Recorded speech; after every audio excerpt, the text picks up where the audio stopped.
Israeli হামলায় নিহত হয়েছেন ফিলিস্তিনি স্বাধীনতাকামী সংগঠন হামাসের রাজনৈতিক প্রধান ইসমাইল হানিয়া। আর তার নিহতের ঘটনায় সংঘাত ছড়িয়ে পড়ার আশঙ্কা করা হচ্ছে মধ্যপ্রাচ্য জুড়ে। এমন পরিস্থিতিতে ইসরায়েলে বিমান চলাচল বাতিল করেছে বিশ্বের বিভিন্ন এয়ারলাইন্স প্রতিষ্ঠান। ১ আগস্ট বৃহস্পতিবার ইসরায়েলি সংবাদ মাধ্যম চ্যানেল 12-এর এক প্রতিবেদনে জানানো হয়েছে এ তথ্য।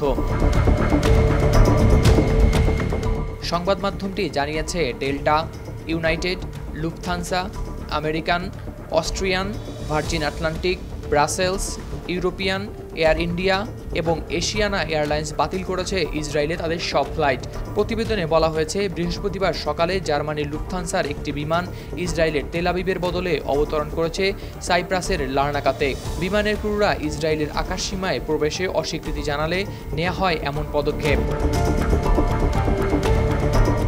এ বিষয়ে সংবাদ মাধ্যম চ্যানেল 12 জানিয়েছে একই সময়ে ফ্লাই দুবাইও বাতিল করেছে তাদের পূর্ব নির্ধারিত বেশ কয়েকটি ফ্লাইট। টাইমস অফ ইসরায়েল জানিয়েছে তেল আবিবের বেন গুরিয়ান বিমানবন্দরে অবস্থান করছেন ৭০,০০০ মানুষ।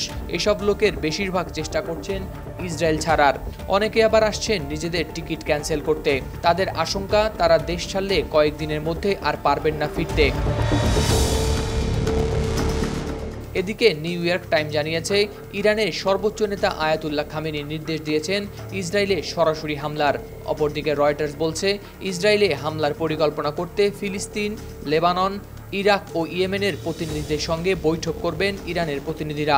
ধারণা করা হচ্ছে এ বৈঠকে আয়াতুল্লাহ আলী খামেনি ছাড়াও উপস্থিত থাকতে পারেন আইআরজিসির শীর্ষ কর্মকর্তারাও।